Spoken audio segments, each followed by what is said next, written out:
வணக்கம். இன்றும் கூட இலங்கை மற்றும் தாயகம் சர்வதேச செய்திகளுடன் இணைந்திருக்கின்றீர்கள்.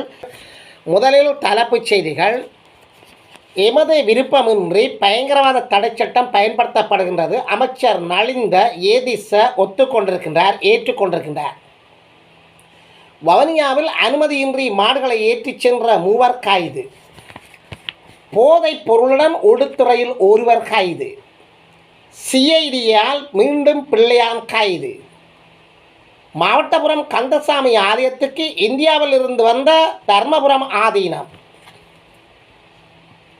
தேசபந்து தென்னக்கோனை பதவி நீக்குவதற்கான விசாரணை குழு சபையில் பிரேரணை நிறைவேற்றம். அரசின் ஏமாற்று நடவடிக்கைகளால் நாட்டு மக்கள் பெரும் விரக்தியில் எதிர்க்கட்சி தலைவர் சஜித் குற்றச்சாட்டு. அரசாங்கம் யாரையும் பாதுகாக்கவில்லை, அமைச்சர் நலிந்த குறிப்பிடுகிறார். வடக்கு மாகாணத்துக்கு தொடர்ச்சியாக ஆதரவு கிடைக்கும், ஆசிய அபிவிருத்தி வங்கி உறுதிமொழி. தப்பியோடிய அர்ச்சுனா மகேந்திரனை நாட்டுக்கு அழைத்து வர அரசாங்கம் முயற்சி. இனி விரிவான செய்திகளுக்கு முன்னர் கணேசன் குரல் காணொலிக்கு நீங்கள் புதியவராக இருந்தால் சப்ஸ்கிரைப் பண்ணாமல் தொடர்ந்து பார்ப்பவராக இருந்தால் தயவோடு கேட்கின்றோம். சப்ஸ்கிரைப் பண்ணுங்கள், ஷேர் பண்ணுங்கள், கமெண்ட்ஸ் பண்ணுங்கள், லைக் பண்ணுங்கள். அருகில் இருக்கின்ற அந்த பெல் ஐக்கானை கிளிக் பண்ணி நாங்கள் போடுகின்ற காணொலிகள் அனைத்தையும் உடனுக்குடன் பார்க்கக்கூடியவாறான நோட்டிஃபிகேஷனை ஏற்படுத்திக் கொள்ளுங்கள். தொடர்ந்து விரிவான செய்திகள்.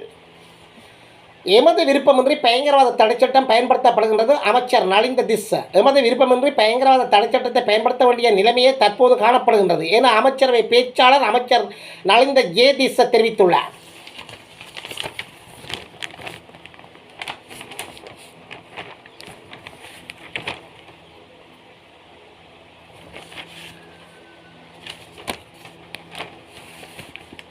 நேற்று செவ்வாய்க்கிழமை இடம்பெற்ற அமைச்சரவை தீர்மானங்களை அறிவிக்கும் ஊடகவியலாளர் மகாநாட்டில் அவர் இதனை தெரிவித்துள்ளார். பயங்கரவாத தடைச்சட்டம் நீக்கப்பட வேண்டும் என்ற நிலைப்பாட்டில் நாம் ஸ்திரமாக உள்ளோம். எவ்வாறு இருப்பினும் தற்போது சில குற்றச்செயல்கள் தொடர்பில் விசாரணைகளை முன்னெடுப்பதற்காக வேறு சட்டம் ஒன்றும் நாட்டில் இல்லை.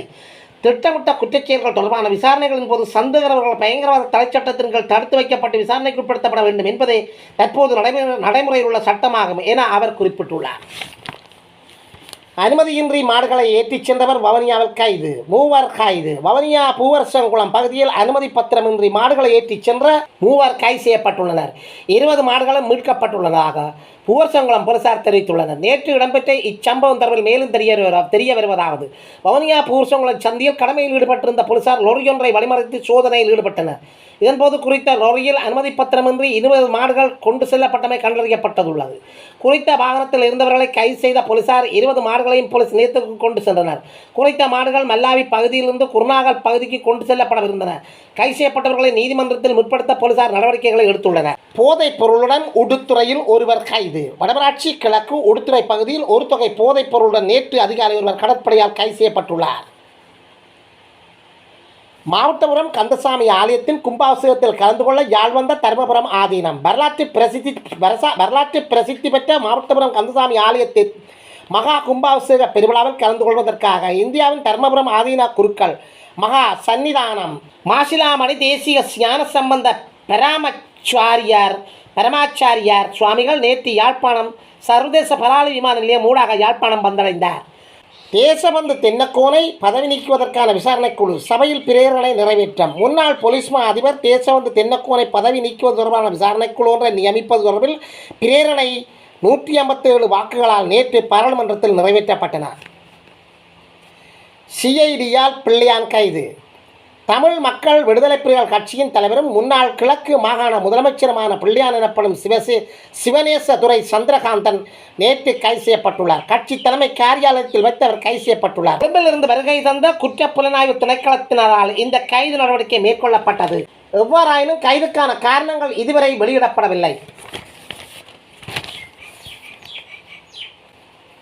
அரசின் ஏமாற்று நடவடிக்கைகளால் நாட்டு மக்கள் பெரும் விரக்தியில் எதிர்க்கட்சி தலைவர் சஜித் குற்றச்சாட்டு. அரசாங்கத்தின் பொய்கள் மற்றும் ஏமாற்று நடவடிக்கைகளால் நாட்டு மக்கள் பெரும் விரக்தியில் உள்ளனர் என்று எதிர்க்கட்சி தலைவர் சஜித் பிரேமதாசா தெரிவித்துள்ளார்.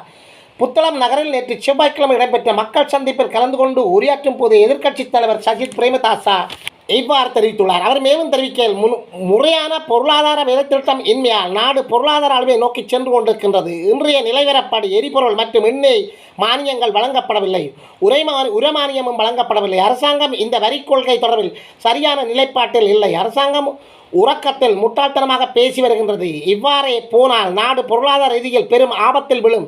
இந்த பாரதூரமான பிரச்சினைக்கு அரசாங்கம் தீர்வு குழுவை நியமிக்க வேண்டும். உடனடியாக நடவடிக்கைகளை எடுத்து ஆரம்பகட்ட பேச்சுவார்த்தைக்கு இயன்ற அளவில் சென்றிருக்க வேண்டும். அது நடக்கவில்லை. 2028 ஆண்டுக்கான கடனை செலுத்துவதிலும் இது பெரும் பாதிப்பை ஏற்படுத்தும் என்ற அரசாங்கம் யாரையும் பாதுகாக்க முயற்சிக்கவில்லை என அமைச்சர் நலிந்த ஜேதிச தெரிவித்துள்ளார். நேற்று ஊடகங்களுக்கு உரையாற்றுகின்ற போது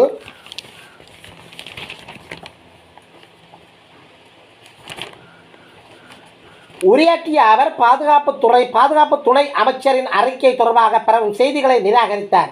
ஈஸ்டர் ஞாயிறு தாக்குதல்களால் பாதிக்கப்பட்டவர்களுக்கு நிரந்தரமாக ஊனமுற்றவர்களுக்கு நீதி கிடைக்க வேண்டும் என்று நாட்டில் உள்ள அனைவரும் விரும்புகின்றார்கள்.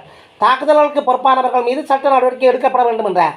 மேலும் இந்த வழக்கு குற்றப்புலனாய்வு திணைக்களத்திடம் CID-இடம் ஒப்படைக்கப்பட்டுள்ளதாகவும் அவர்கள் தான் தொடர்புடைய அறிக்கைகளை வெளியிட்டுள்ளதாகவும் அவர் கூறியுள்ளார். வடக்கு மாகாணத்துக்கு தொடர்ச்சியாக ஆதரவு, ஆசிய அபிவிருத்தி வங்கி உறுதி. வடமாகாணத்துக்கு தொடர்ச்சியான ஆதரவு வழங்கப்படும் என ஆசிய அபிவிருத்தி வங்கி ஆளுநரிடம் உறுதியளித்துள்ளார். வடக்கு மாகாணத்துக்கு மாகாணம் மேற்கொண்டுள்ள ஆசிய அபிவிருத்தி வங்கியின் குழுவினருக்கும் வடமாகாண ஆளுநருக்கும் இடையிலான சந்திப்பு ஆளுநர் செயலக நேற்று செவ்வாய்க்கிழமை இடம்பெற்றது. இந்த சந்திப்பின் போது ஆசிய அபிவிருத்தி வங்கி இவ்வுறுதிமொழியை வழங்கியுள்ளது. வடக்கு மற்றும் கிழக்கு மாகாணங்கள் தொடர்பில் கூடுதல் கவனம் செலுத்துமாறு ஜனாதிபதி கேட்டுக்கொண்டதற்கு அமைவாக தொடர்ச்சியாக ஆசிய அபிவிருத்தி வங்கியின் திட்டங்கள் முன்னெடுக்கப்படும் என வடமாகாண ஆளுநர் வேதநாயகனை சந்தித்து ஆசிய அபிவிருத்தி வங்கியின் பிரதிநிதிகள் குழு தெரிவித்துள்ளது. இந்த சந்திப்பில் கருத்து தெரிவித்த ஆளுநர் மாவட்ட செயலாளராக வடக்கின் 4 மாவட்டங்களிலும் பணியாற்றிய காலத்தில் ஆசிய அபிவிருத்தி வங்கி பல திட்டங்களுடன் இணைந்து பணியாற்றியமையை நினைவு கூர்ந்ததுடன் வடமாகாண மக்களுக்கான உதவிகளுக்கு நன்றிகளையும் தெரிவித்துக் கொண்டார். அர்ஜுன மகேந்திரனை நாட்டுக்கு அழைத்து வர அரசாங்கம் முயற்சி. முன்னாள் மத்திய வங்கி ஆளுநர் அர்ஜுன மகேந்திரனை நாட்டுக்கு அழைத்து வர அரசாங்கம் முயற்சி செய்வதாக அமைச்சர் நலிந்த ஜேதிச தெரிவித்துள்ளார். நேற்று ஊடகங்களிடம் உரையாற்றிய போதே அவர் மேற்கண்டவாறு கருத்து தெரிவித்துள்ளார். அவர் தொடர்ந்து தெரிவிக்கையில் மகேந்திரனை இலங்கைக்கு மீண்டும் கொண்டு வருவதற்கான முயற்சிகளுக்கு சட்ட தடைகள் தடையாக இருப்பதாகவும் அவரை நாடு கடத்த அரசாங்கம் அனைத்து முயற்சிகளையும் மேற்கொண்டு வருகிறது. அவர் நாட்டிற்கு திரும்புவதை உறுதி செய்வது எங்கள் குறிக்கோள் என்று அவர் கூறியுள்ளார்.